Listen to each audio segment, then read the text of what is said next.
pretty much the process is I will be going over the best moves that made my back watch list. So here's my back watch list. I update it every single day.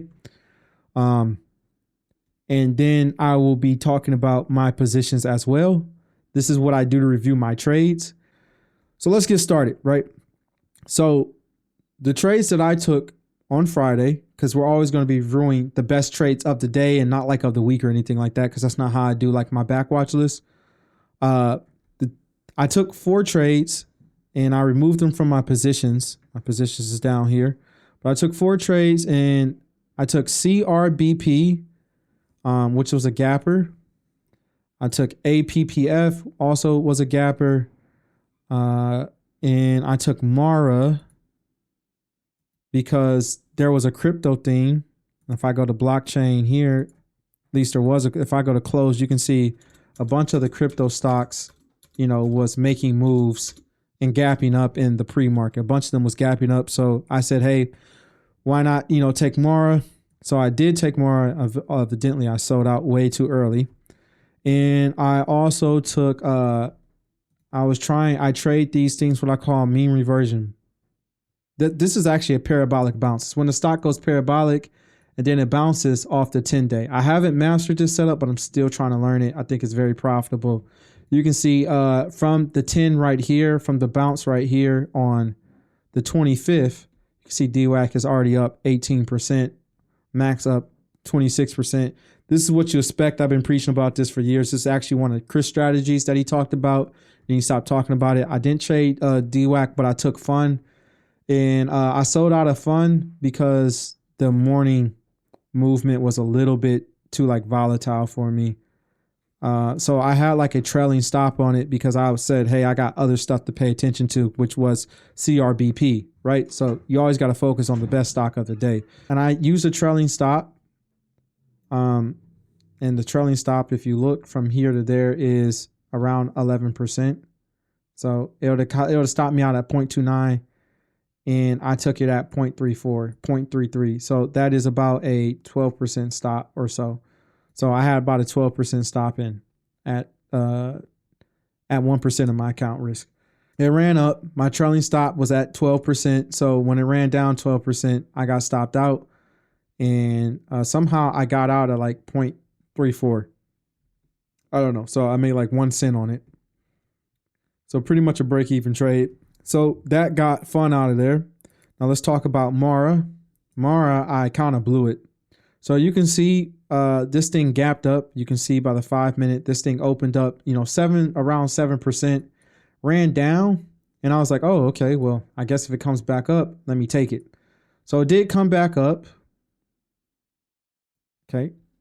So it did come back up and I entered at the high of this, this bar right here. Which was 0.747. So I entered at the high of this bar at 0.747. And you can see it ran up a lot. I was like, okay, I'm doing pretty good today. So at this time, Fun and Mara is both up. I'm doing pretty good. I also had APPF and CRBP. So I'm doing really good.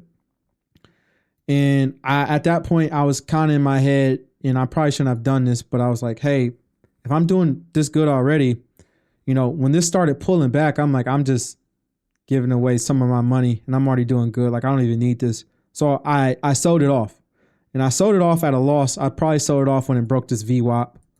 And it was just breaking all the moving average. I didn't pretty much like the price action I was getting.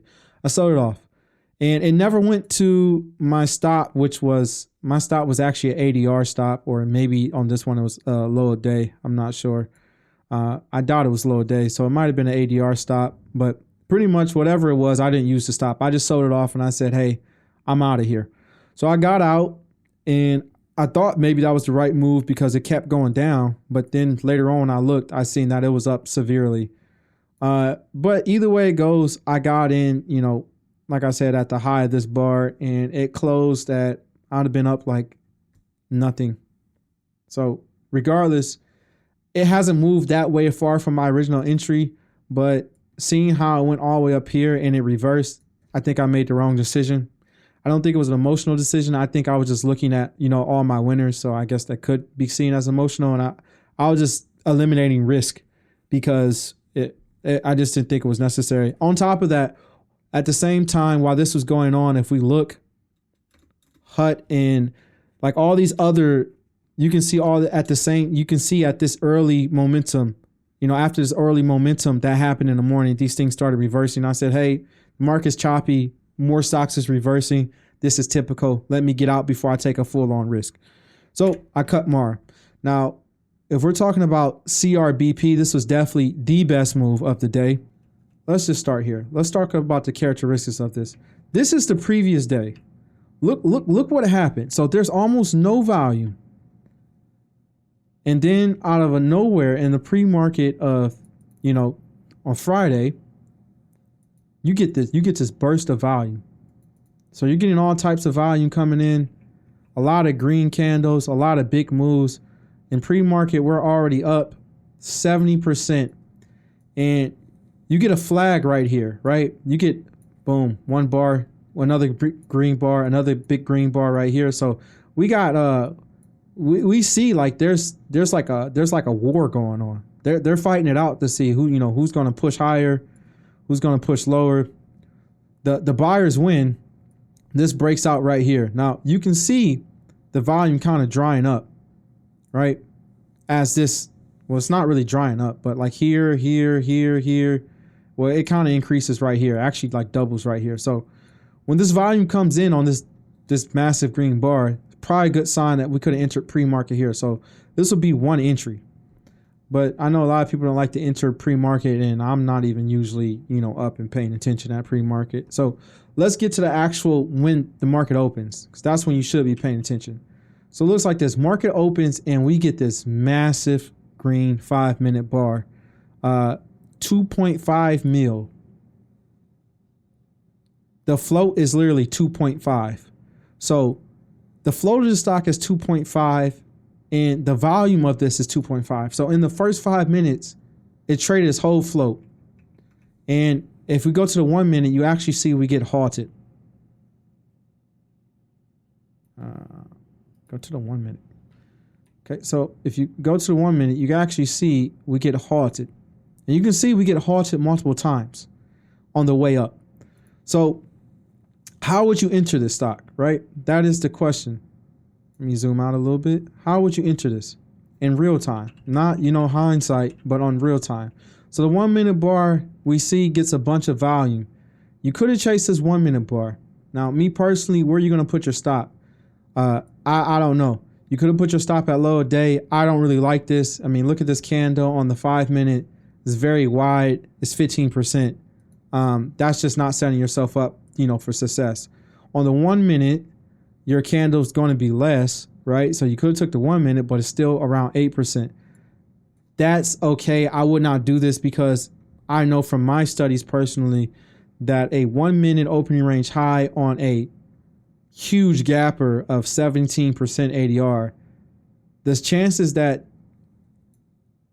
you don't go below this with all this volatility going on, is slim. And you can see you almost touched multiple times during this consolidation, right? So if we go back to the 5 minute, because I wouldn't recommend trading this on, I don't know if we need all these details, but so we get a flag here, and you can see, once again, if we look, we're counting pre-market, this is up 127% at this point. It starts to consolidate, so it makes a flag. You see the volume drop off right here. We get some red bars, volume drops off again, so the volume's decreasing, and then we get a break of range on an increase of volume, and this should have been the entry right here. I mean, this is just a good entry right here. You can tell right here once it breaks this consolidation, and on the 1 minute, if you're like watching the 1 minute, this is what this will look like. No, the 1 minute looks terrible because all the halts. But on the 5 minute, you could have took this, and this is what this would have looked like. So you'd have entered at probably at the top of this candle here.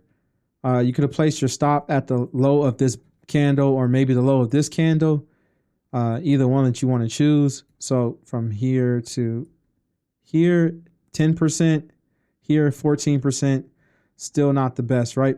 So the 10% is all right. That's what I did. So my entry would have been here to here. I probably would have, if I could have get in, well, you know, without all the slippage and stuff, I would have got in like, you know, it would have been like 7%. Regardless, you got to deal with slippage on stocks like these. So I probably got in somewhere around here, and I sold when it broke the trailing of this stop of this 9 EMA. So whatever my position size was, I made 38% on it.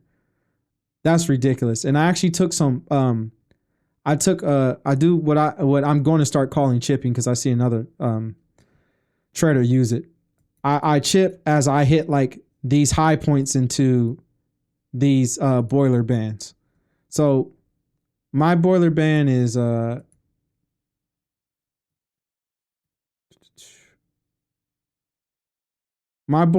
standard deviation of 3, which really high. Like it pretty much, no matter what, it's an anomaly if something goes out of my boiler band. So when something's almost touching my boiler bands, I can bet it's going to retrace some, and it did. So I usually sell when something gets close to my boiler bands. I'm calling them boiler bands, but they're called Bollinger bands, whatever. And you can see once again, so I took some here, I took some here, and then the rest I just sold, you know, when it broke the EMA, because it should not be breaking this, especially not closing below it after it gets going. And you can see it really got going. So from there, I sold it off, and I didn't have any more. And we get another entry, you know, so you can see this in real time. So you can see it's kind of consolidating. Now, this is what I'm looking at in the morning. This is what the stock looks like to me. And then, you know, I can't replay this like this, but this bar comes up, and you can definitely tell this is an entry bar, right? So then it keeps going. Once again, like I said, this is what I'm looking at. So when it gets here, when it's look like this, I'm like, okay, I gotta chip some of this off. And then here I probably thought about it. I don't think I did. And then here I'm like, man, I'm up a lot, you know? So I'm chipping some more off again. And then we're dipping, and I'm like, okay, we're consolidating. What's it going to do? It breaks the EMA, and I just sell. So, yeah, that's how that goes. And then you can see we're consolidating again. And in real time consolidation, you can see some volume start kicking in. So the volume starts kicking in. And then we keep going, keep going, keep going, keep going, keep going. So now we're consolidating, right? And this looks really good. So I'm watching this. I'm like, okay, look at this. We have another setup here. We already know, right? We got another setup here. Like, look at this. And then from open, we're already up 77%. So we're up on 77%. The stock is still holding some type of volume. It's starting to dry up after it just, you know, put in some volume. So now I know something's going on. I'm watching it. And then we get another big green bar. So then you enter on this. And this is where I really made my money on this stock, right? So I took this. I don't know. I just got in because this volume came in fast. And I placed a stop at the low of this, you know, consolidation. This consolidation, which was here. So I'm looking at I'm rushing in here. So I don't even remember exactly what it was, but I'm looking at like an 8% stop again. And I'm going to trade this exact same way. So now go over, keep going. Okay. I mean, like I said, you have to chip, right? You have to chip here. You don't want to chip too early, but once again, once this is thinning out of I know it's about to retract. Because like I said, there's like hold on, 3 sigmas odds. There's like this should never happen. So 99.7% of your data is going to fit in here. So when I'm using this 3 Sigma, like I know, right? So I know like this should not be popping out of here. This is an anomaly. And I try to trade as best as possible on probabilities. So let's keep going. Boom, it breaks. So when it breaks, I sell. You know what I'm saying? So I chip some off here. Once again, anomaly event. This should not be happening. Nothing should be popping out of my Bollinger Bands, but it did. So when it does, I chip out of there. I get rid of some. I'm usually selling thirds, maybe 25%, depending on if I like really feel strong. I don't know what I sold in this. It doesn't matter. So yeah, so I entered here. I sold here. That's like a 1R trade. When it breaks, still made some money, but I also sold all the way up here, which was like a 3-4R trade. If I would have sold all of it. And then that's pretty much it for the stock. You know, I guess this was another setup potentially. You can see it's consolidating again, but it breaks down. So this is why I do not rush to buy outside of the actual breaks happening. You could have brought here, but it never really made it past, you know, this part. But I think this is tempting for most people. But once again, if you look, like the volume's not really given, and then it breaks down. So that's kind of it for this trade. If we mark this up, you know, and add it to our journal, whatever, it'll look something like this, right? So actually, it'll be better to get the pre-market in here too. I don't know if we can get all of this. Nope. Zoom out a little bit. So we probably can get all of this. Actually, yeah, no, you wouldn't. Yeah, because actually, you probably would have wanted entered here. This would probably been a good entry point. Like I said, well, yeah, this probably would have been a good entry point. It could have got me, but I don't know. This is questionable.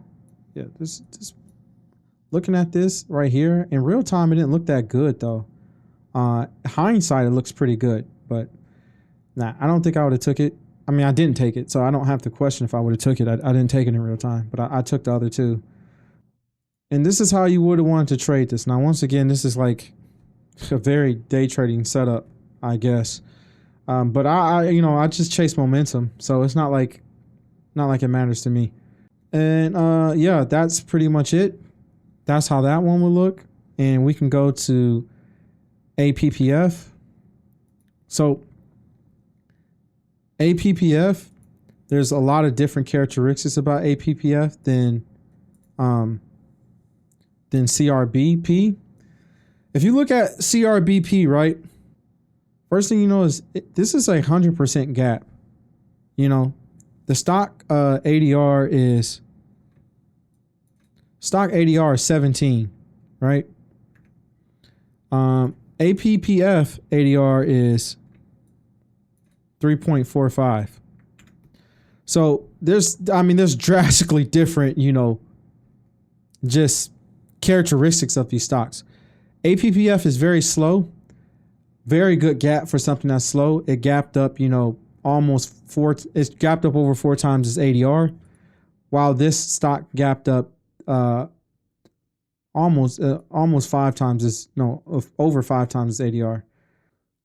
Moving past CRBP, if we look at APPF and we come here, we see this is a slower moving stock. Slower moving stock, I personally don't mind trading a 1 minute opening range high on a slow moving stock. This is actually my go-to.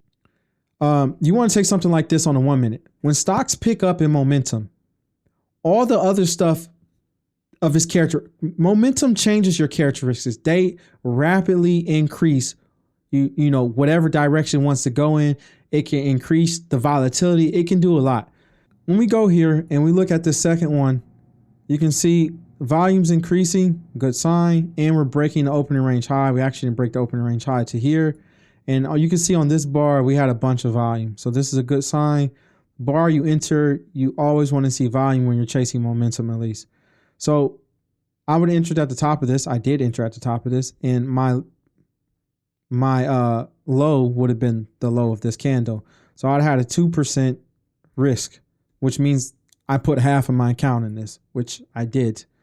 And you can kind of see this is like real nice, neat, and orderly. This is what you expect from stocks with low ADR. Low ADR stocks are less volatile. That's why they have low ADR. Volatility is going to be, you know, how much you move back and forth in the day. So your highs and lows, you know, your high from your low range is what makes you, you know, volatile, how much you can move in these, you know, in the intermediate period of the day. So something with low ADR usually does not move out of its normal range. It's not as volatile. So when it sees momentum, it already has that characteristic of not being as volatile, which is why I know I can use the 1 minute opening range high on these. Now, let's say I tried the 5 minute opening range high. Why is that not such a good idea, Marcus? Why would you not do that? You know? Well, let's actually go to the stock on the day. Okay. So if we look at this, and actually it's the other way around. This is a 6% stop if you use low a day. And even if you don't use it, if you use low of the candle, something that I would personally do, if you use low of the candle, that's 6%.